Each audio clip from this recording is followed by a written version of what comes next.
Does your little one struggle with nightmares and bad dreams? Wakes up in the middle of the night, comes to your bed, and you feel sympathetic but powerless at the same time of what you can do to actually help them? Today, I'm going to give you some tips on how to prevent nightmares. So my name is Nikki Morrow with To the Moon and Back Behavioral Consulting, and I have been doing a How to Prevent Bedtime Battles series, and these are my bonus tips. So today I'm talking about how to avoid nightmares.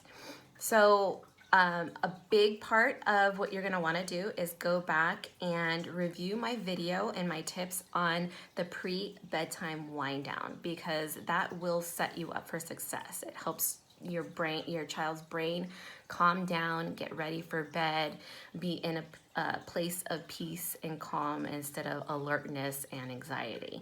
So go back and review those tips. And then an additional tip is what I kind of discovered I don't know, I tried it. I was listening to some podcasts on self-help. I do that often, but a lot of it made sense, and I was like, I wonder if I could apply this to my daughter.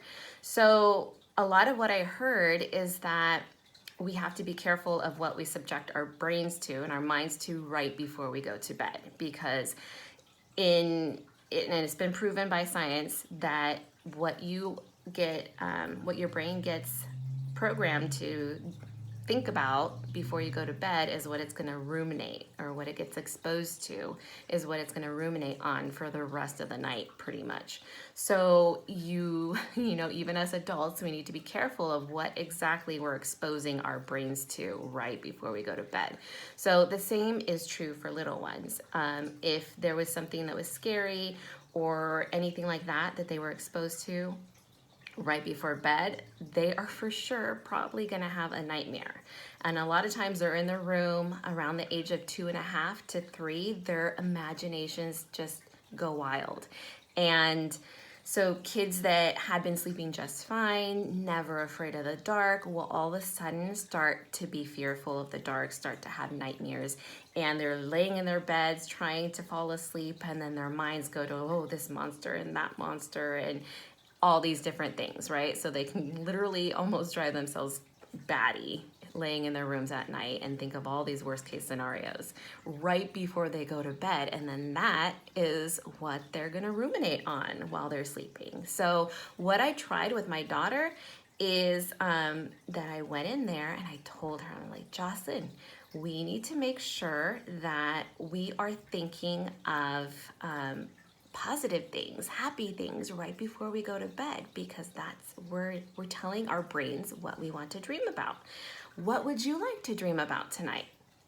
And then she would say, oh, rainbows and butterflies and unicorns, and maybe something from a show that she watched that was super funny, or something that happened during the day that was super funny. But the idea was that I was coaching her on thinking of all these happy, fun things right before she went to bed. And that is what I kept telling her, Jocelyn, right before you go to bed, that's what you want to think about. If something scary goes into your brain, you say, brain, that is not what I want to dream about. I want to dream about this. Okay, so it seems like it's a little over their head at that point, but my daughter's 4 and she is totally able to grasp it. And I started this, I think, when she was about 3.5. So it is very much a habit that you just create. And then now she hasn't had any nightmares in ages. You know, around Halloween was kind of when she started getting a little bit more scared again, because of obviously all the stuff that she was exposed to out there. But when I would actively remind her and like coach her through and sit there and think of all these fun, happy things and get her giggling and laughing right before she went to bed, we had no problems. On nights where maybe I forgot to do that, and that's when she would wake up with the nightmares. So it worked for us. I am hoping that it will work for you guys. Again, this strategy alone may not do it for you. So go back and watch my pre-bedtime wind down tips and video to go ahead and get those as well. So those put with this tip should really be a recipe for cutting down on those bad dreams and those nightmares, because as much as we'd like to be able to help them, in essence, we are powerless because we can't get in their brains and control their brains. So we have to teach them those strategies to be able to control their brains and program their brains for what they want to dream about and what they want to think about. So I hope it wasn't too frou-frou-y for you guys. Again, I watch a lot of and listen to a lot of self-help, self-motivating stuff like that. So it's kind of my lingo, and I hope it wasn't too out there for you guys, but it really does work. So please try it. Don't just brush it off, and let me know how it goes. I'm really excited to hear if it works for you guys and your children as well. So again, my name is Nikki Morrow, To the Moon and Back Behavioral Consulting. I'm on Facebook, Instagram, YouTube. If you like this, please like it, share it, and leave me comments, questions, anything like that. I'd love to hear from you guys. And also, I'd like to invite you guys to, if you're not already part of my email list, to go ahead and DM me or leave me, probably DM me with your email if you'd like to be added to my email list. You get a lot of really great tips and weekly motivation and all that lovely stuff, updates of my classes or events.